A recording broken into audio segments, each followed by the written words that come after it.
ഒരുപാട്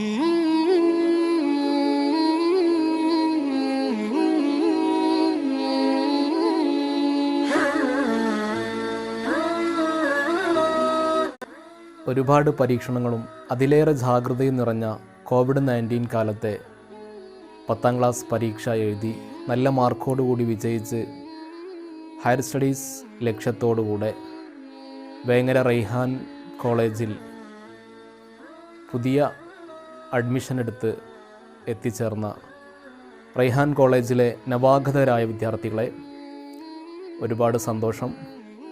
എല്ലാവർക്കും നന്മയുണ്ടാവട്ടെ. നന്മ നിറഞ്ഞ ഒരു ദിനത്തിനായി പ്രാർത്ഥിച്ചുകൊണ്ട് ആരംഭിക്കുന്നു.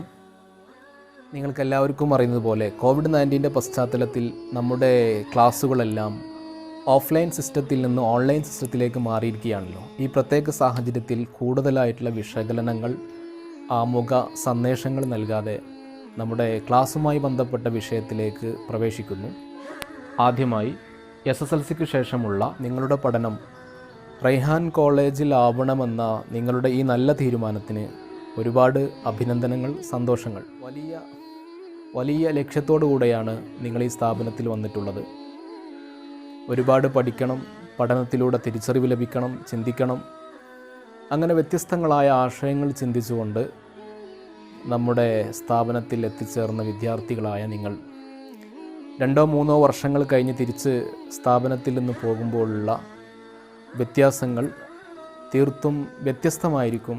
നിങ്ങളുടെ ജീവിതത്തിലും പഠന മേഖലയിലും ചിന്തയിലും വിചാരത്തിലുമെല്ലാം അതിൻ്റെ മാറ്റങ്ങൾ നിങ്ങൾക്ക് കാണാൻ സാധിക്കും. നിങ്ങൾക്കെല്ലാവർക്കും വലിയ ലക്ഷ്യങ്ങളുണ്ട്, സ്വപ്നങ്ങളുണ്ട്. വിജയിക്കണം. പരീക്ഷയിൽ മാത്രമല്ല വിജയിക്കേണ്ടത്, ജീവിതത്തിൽ വിജയിക്കണം എന്നിങ്ങനെയുള്ള വൈവിധ്യമായ മോഹങ്ങളും അഭിലാഷങ്ങളും ആഗ്രഹങ്ങളും നിങ്ങൾക്കുണ്ട്. എന്നിരുന്നാലും ഈ ലക്ഷ്യപൂർത്തീകരണത്തിന് വേണ്ടി നന്നായി പരിശ്രമിച്ച് പഠിക്കണം എന്ന ഒരു ചെറിയ നിർദ്ദേശമാണ് വളരെ സ്നേഹത്തോടെ സന്തോഷപൂർവ്വം നിങ്ങളുമായി ആദ്യമായി പങ്കുവെക്കാനുള്ളത്. പഠന മേഖലയിലും ജീവിത മേഖലയിലും വിജയിക്കണമെന്ന് ആഗ്രഹിക്കുന്ന നമ്മളെല്ലാവരും കൃത്യസമയത്ത് എടുക്കുന്ന ഭാഗങ്ങൾ അതാത് സമയത്ത് പഠിച്ച് മുന്നേറിയാൽ വളരെ സിമ്പിളായിട്ട് നമുക്ക് രക്ഷപ്പെടാൻ സാധിക്കും. അതുകൊണ്ട് തന്നെ നമുക്ക് സന്തോഷിക്കാം. ജീവിതത്തിൽ ഒരുപാട് ആഹ്ലാദങ്ങൾ ഇത് കാരണമായി ഉണ്ടാകുകയും ചെയ്യും. നമ്മുടെ രാജ്യത്തിൻ്റെ, ഇന്ത്യയുടെ ഒരു പ്രീവിയസ് പ്രസിഡൻ്റ് ഉണ്ടായിരുന്നു, ഡോക്ടർ അബ്ദുൽ കലാം. അദ്ദേഹം പറഞ്ഞൊരു വാക്കുകൾ, കൽ കരേസോ ആജ് കരോ, ആജ് കരേസോ അബി കരോ. നാളെ ചെയ്യാനുള്ളത് ഇന്ന് ചെയ്യുക, ഇന്ന് ചെയ്യാനുള്ളത് ഇപ്പോൾ തന്നെ ചെയ്യുക. അതുകൊണ്ട് തന്നെ ഹയർ സ്റ്റഡി ഉദ്ദേശം വെച്ച് പുതിയൊരു മേഖലയിലേക്ക് കാലെടുത്ത് വെച്ച് വന്ന നിങ്ങളെല്ലാവരും ഇന്ന് ചെയ്യാനുള്ള കാര്യങ്ങൾ ഇപ്പോൾ തന്നെ പഠിച്ച് ചെയ്ത് പ്രവർത്തിച്ച് മുന്നോട്ട് പോകണം എന്ന മറ്റൊരു നിർദ്ദേശം കൂടെ നിങ്ങൾക്ക് മുമ്പിൽ സ്നേഹത്തോടെ പറയുന്നു. എൻ്റെ സബ്ജക്റ്റ്, ഞാൻ നിങ്ങൾക്കെടുക്കുന്ന ടോപ്പിക്ക്, തീം പൊളിറ്റിക്കൽ സയൻസ് ആണ്. അതുമായി ബന്ധപ്പെട്ട വിഷയങ്ങളിലേക്ക് എല്ലാ വിദ്യാർത്ഥികളെയും സ്വാഗതം ചെയ്യുന്നു.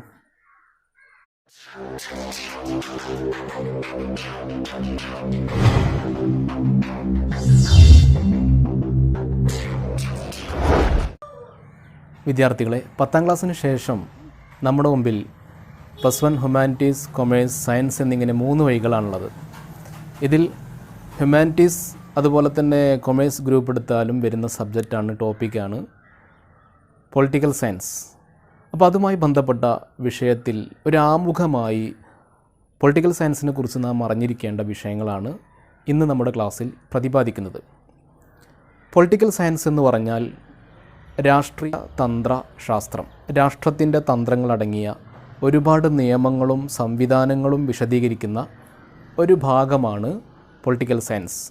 പൊളിറ്റിക്കൽ സയൻസ് സോഷ്യൽ സയൻസിൻ്റെ ഭാഗം തന്നെയാണ്. രാഷ്ട്രത്തിൻ്റെ തന്ത്രങ്ങളടങ്ങിയ പരാമർശിക്കുന്ന ശാസ്ത്ര ശാഖയായ പൊളിറ്റിക്കൽ സയൻസ് എന്തിനാണ് നമ്മൾ പഠിക്കുന്നത്? How to become a good citizenship of the nation. നമ്മുടെ രാജ്യത്ത് എങ്ങനെ ഒരു നല്ല പൗരനായി നമുക്ക് മാറാം, ഇതുമായി ബന്ധപ്പെട്ട വിഷയങ്ങളാണ് നമ്മുടെ പൊളിറ്റിക്കൽ സയൻസിലൂടെ നാം പരാമർശിക്കുന്നത്. അതുകൊണ്ട് തന്നെ പൊളിറ്റിക്കൽ സയൻസുമായിട്ടുള്ള ആമുഖ ഒരു ഇൻട്രഡക്ഷനുമായി ബന്ധപ്പെട്ട വിഷയങ്ങൾ നാം ചർച്ച ചെയ്യുമ്പോൾ who is the father of political science? ആരാണ് പൊളിറ്റിക്കൽ സയൻസിൻ്റെ ഫാദർ? പുരാതന ഗ്രീക്കിലെ ഏതൻസിൽ ജീവിച്ചിരുന്ന 3 തത്വജ്ഞാനികളായിരുന്നു സോക്രട്ടീസ്, അരിസ്റ്റോട്ടിൽ, പ്ലേറ്റോ. സോക്രട്ടീസിൻ്റെ ശിഷ്യനായിരുന്നു പ്ലേറ്റോ. ഈ പ്ലേറ്റോയുടെ ശിഷ്യനാണ് അരിസ്റ്റോട്ടിൽ.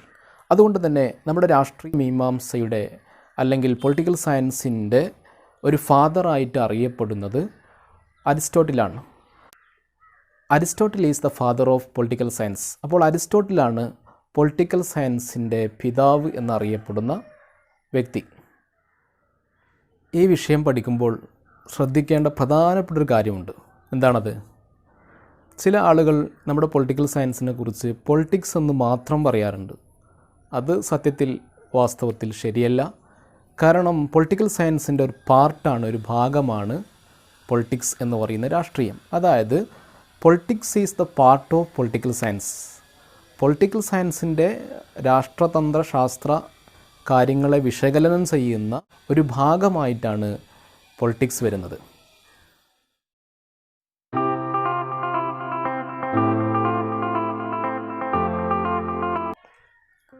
ഇനി നാം ഈ വിഷയത്തിൽ കൂടുതലായി അറിഞ്ഞിരിക്കേണ്ട ചില വിഷയങ്ങളെ പരാമർശിക്കാം. അതായത് what is the political science, what is the meaning of political science, what is the definition of the political science എന്നിങ്ങനെ പ്രധാനപ്പെട്ട, അതുപോലെ പൊളിറ്റിക്കൽ സയൻസിൻ്റെ ഒരു ഭാഗമായി വരുന്ന പൊളിറ്റിക്സ് എന്ന വേർഡ് ഉണ്ടായ, ഒറിജിനായ ആ വിഷയങ്ങളുമായി ബന്ധപ്പെട്ട ചർച്ചയിലേക്ക് നമുക്ക് പ്രവേശിക്കാം.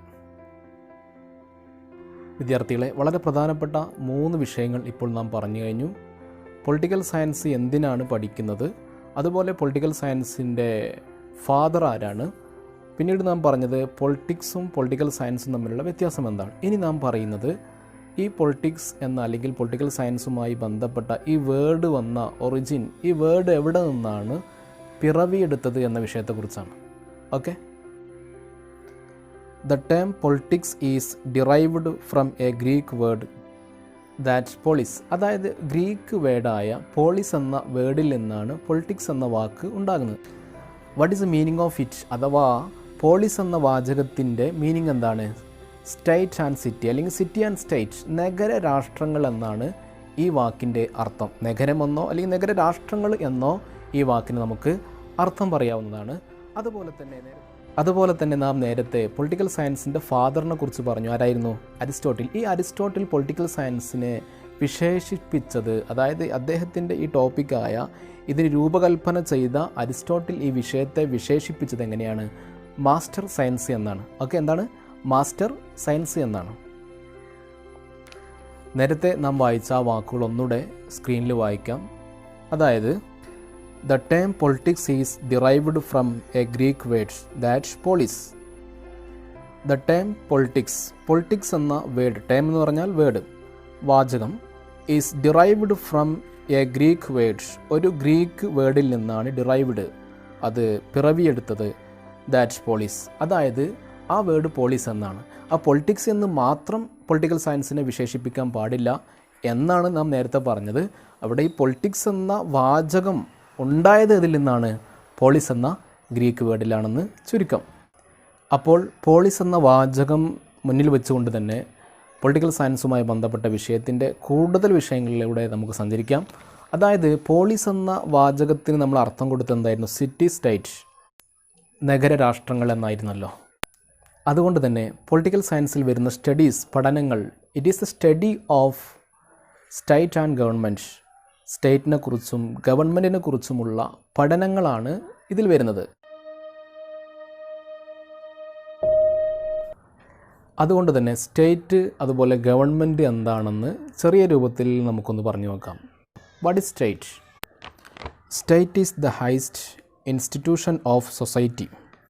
ഒരു സമൂഹത്തിൻ്റെ പരമോന്നതമായ സ്ഥാപനമാണ്, ഇൻസ്റ്റിറ്റ്യൂഷനാണ് സ്റ്റേറ്റ് കൊണ്ട് അർത്ഥമാകുന്നത്. അപ്പോൾ ഗവൺമെൻറ്റോ? ഗവൺമെൻറ് ഇറ്റ്സ് ദ മിഷണറി, അതായത് സ്റ്റേറ്റിനെ നിയന്ത്രിക്കുന്ന ഒരു മിഷണറിയാണ് ഗവൺമെൻറ്. ഒരു എക്സാമ്പിൾ എടുത്ത് പരിശോധിച്ച് കഴിഞ്ഞാൽ, ഒരു പ്ലെയിൻ, ഈ പ്ലെയിനിന് പൈലറ്റ് ഉണ്ടാവും.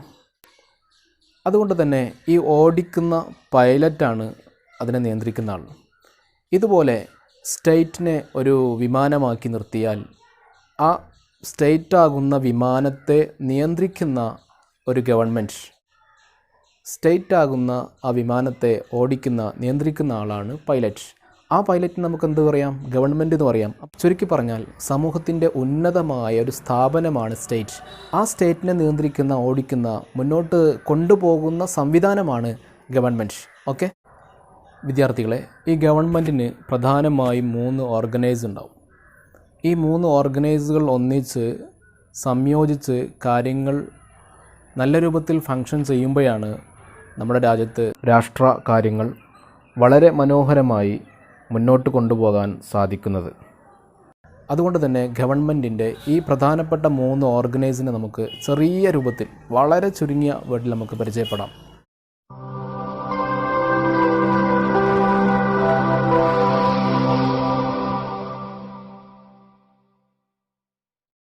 Legislate, executive, judiciary. എന്താണ് ഈ 3 ഓർഗനൈസുകൾ തമ്മിലുള്ള ഡിഫറൻസ്? എന്താണ് വ്യത്യാസം? ലെജിസ്ലേറ്റ് എന്ന് പറഞ്ഞാൽ എന്താണ്? മേക്ക് ദ ലോ, നിയമങ്ങളെ നിർമ്മിക്കുന്നു. ഒരു നിയമത്തെ നിർമ്മിക്കുന്നത് ലെജിസ്ലേറ്റിൽ വെച്ചുകൊണ്ടാണ്. Next executive, execute the law, നിർമ്മിച്ച നിയമത്തെ നടപ്പിലാക്കുക. ലെജിസ്ലേറ്റിൽ വെച്ചുകൊണ്ടൊരു നിയമത്തെ നിർമ്മിക്കുന്നു, നിർമ്മിച്ച നിയമങ്ങളെ നടപ്പിലാക്കുന്നതാണ് എക്സിക്യൂട്ടീവ്. അതുപോലെ തന്നെ ജുഡീഷ്യറി കൊണ്ട് അർത്ഥമാക്കുന്നത് ഇൻ്റർപ്രറ്റ് അഥവാ നിയമങ്ങളെ പരിശോധിക്കുക. നിർമ്മിച്ച നിയമങ്ങളെ പരിശോധിക്കുന്നൊരിടമാണ് ജുഡീഷ്യറി. ഈ 3 കാര്യങ്ങളും ഒന്നിച്ച് ഒരുപോലെ പ്രവർത്തിക്കുമ്പോഴാണ് ഗവൺമെൻറ്റിൻ്റെ പ്രവർത്തനങ്ങൾ കാര്യക്ഷമമായി മുന്നോട്ട് പോകുന്നത്. അല്ലാത്ത പക്ഷം ഗവൺമെൻറ്റിൻ്റെ പ്രവർത്തനങ്ങൾ കാര്യക്ഷമമായി മുന്നോട്ട് പോകാൻ സാധിക്കില്ല എന്ന് ചുരുക്കം. ഇതുമായുള്ള എല്ലാ വിഷയങ്ങളും വരും ഭാഗങ്ങളിൽ നമുക്ക് പഠിക്കാനുണ്ട്. അടുത്തതായി, what is the definition of the political science? Political സയൻസിന് വ്യത്യസ്തങ്ങളായ രീതിയിൽ പലരും ഡിഫൈൻ ചെയ്തിട്ടുണ്ട്. 1-2 കാര്യങ്ങൾ നമുക്ക് ഇവിടെ പങ്കുവെക്കാം.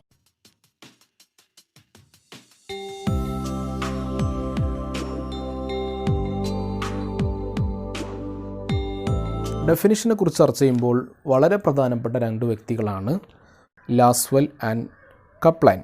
അപ്പോൾ ലാസ്വെല്ലും കപ്ലാനും ഇതുമായി ബന്ധപ്പെട്ട് എന്താണ് പരാമർശങ്ങൾ നൽകിയത്?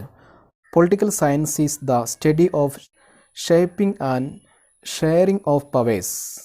ഈ പ്രസ്താവനയിൽ വളരെ പ്രധാനപ്പെട്ട 2 വാക്കുകൾ, 2 വേർഡ്സുകൾ. എന്താണത്? ഷേപ്പിങ്ങും ഷെയറിങ്ങും. എന്താണ് ഷേപ്പിംഗ് കൊണ്ട് അർത്ഥമാക്കുന്നത്?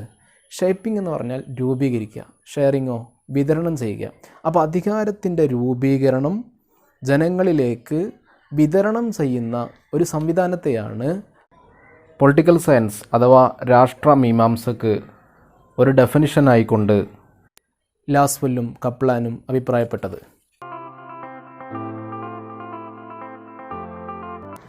വിദ്യാർത്ഥികളെ, ഹയർ സെക്കൻഡറി ഫസ്റ്റ് ഇയർ ആയ +1 നമ്മുടെ പൊളിറ്റിക്കൽ സയൻസിൻ്റെ സിലബസിനെ ഒന്ന് പരിചയപ്പെടുകയാണെങ്കിൽ ഇത് 2 പാർട്ടുകളായിട്ടാണുള്ളത്.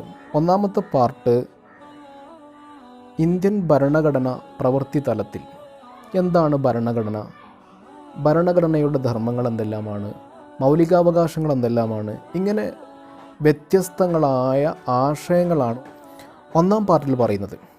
ഈ 1-ാം ഭാഗത്ത് 10 ചാപ്റ്റേഴ്സും അതുപോലെ 2-ാം പാർട്ടിൽ നാം ചർച്ച ചെയ്യുന്നത് രാഷ്ട്രീയ സിദ്ധാന്തങ്ങളാണ്. ലോകത്ത് ഒരുപാട് രാഷ്ട്രീയ സൈദ്ധാന്തികരുണ്ട്. ഉദാഹരണമായിട്ട് ഒരു സിദ്ധാന്തം നമുക്ക് പറയാം. സ്വാതന്ത്ര്യം മാനവരാശിയുടെ മൗലികാവകാശമാണ്. ഇത് പൊളിറ്റിക്കൽ സയൻസിൽ സാധാരണയായി ഉപയോഗിക്കുന്ന ഒരു സിദ്ധാന്തമാണ്. ഇത് പറയുന്ന ഒരു വ്യക്തി ഉണ്ടാകും, അദ്ദേഹത്തെ പറയുന്നതാണ് സൈദ്ധാന്തികൻ. മറ്റൊന്ന്, ഒരു പാമ്പിൻ്റെ പടം പോലെ രാഷ്ട്രീയം നമ്മെ പൊതിഞ്ഞിരിക്കുന്നു. ഇത് പറഞ്ഞ് മറ്റൊരു പൊളിറ്റിക്കൽ ലീഡറാണ്, നമ്മുടെ രാഷ്ട്രപിതാവായ മഹാത്മാഗാന്ധിയുടെ വാക്കുകളാണിത്. ഇങ്ങനെ വ്യത്യസ്തങ്ങളായ രാഷ്ട്രീയ സിദ്ധാന്തങ്ങളെക്കുറിച്ചാണ് 2-ാമത്തെ ഭാഗത്ത് പറയുന്നത്. ആ രാഷ്ട്രീയ സിദ്ധാന്തങ്ങൾ വ്യത്യസ്തമാണ്. സ്വാതന്ത്ര്യം, സമത്വം, സാമൂഹിക നീതി, അവകാശങ്ങൾ, പൗരത്വം, ദേശീയത, അങ്ങനെ വ്യത്യസ്തങ്ങളായ വിഷയങ്ങളടങ്ങിയ 10 ചാപ്റ്റേഴ്സുമാണ് 2-ാം ഭാഗത്തിൽ നമുക്ക് പഠിക്കാനുള്ളത്. 1-ാം ഭാഗത്ത് ഇന്ത്യയുടെ ഭരണഘടന പ്രവൃത്തി പദത്തിൽ എന്ന ഭാഗത്ത് നമ്മൾ പഠിക്കുന്നത് ഭരണഘടന എന്തുകൊണ്ട് എങ്ങനെ, അതുപോലെ തന്നെ ഭരണഘടനയിലെ മൗലികാവകാശങ്ങൾ, നിയമനിർമ്മാണ സഭ, നിയമനിർമ്മാണ വിഭാഗം, ഇങ്ങനെ വ്യത്യസ്തങ്ങളായ ചാപ്റ്റേഴ്സും അവിടെ നമുക്ക് പഠിക്കാം. വളരെ സിമ്പിളായിട്ടുള്ള ഒരു വിഷയമാണ്, ടോപ്പിക്കാണ്, തീമാണ് പൊളിറ്റിക്കൽ സയൻസ്. അത് നിങ്ങൾക്ക് പൊളിറ്റിക്കൽ സയൻസിലെ ഓരോ ഭാഗങ്ങളെക്കുറിച്ച് അറിയുകയും അതിനെ സമീപിക്കുമ്പോഴും തിരിച്ചറിയാൻ സാധിക്കും. പക്ഷേ ഏതൊരു സംഭവവും നമുക്ക് നല്ല രൂപത്തിൽ തിരിച്ചറിയാൻ സാധിക്കണമെങ്കിൽ അതിനോടുള്ള അതിയായ താല്പര്യം വേണം.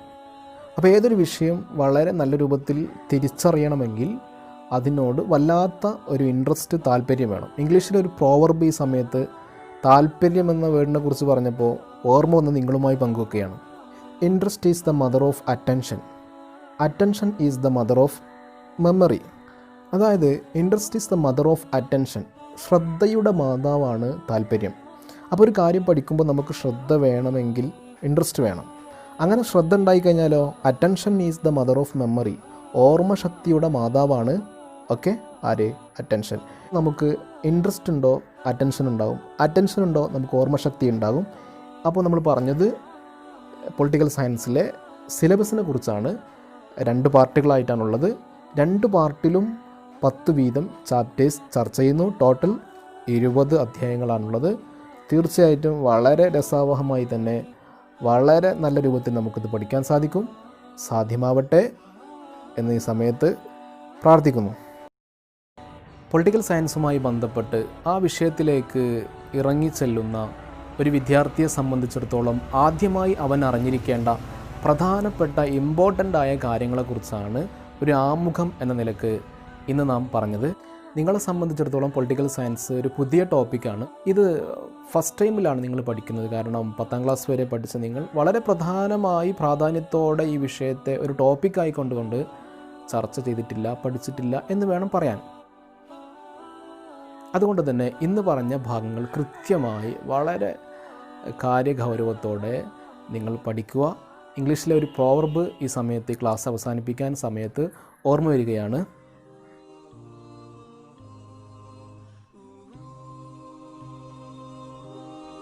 അതായത് പോസ്റ്റ്പോൺമെൻറ്റ് ഈസ് പ്രോലോങ്നെസ്, നാളെ നീളെ. അതുകൊണ്ട് ഇന്ന് പഠിക്കേണ്ടത് ഇപ്പോൾ തന്നെ പഠിച്ചു വളരുക. Thank you.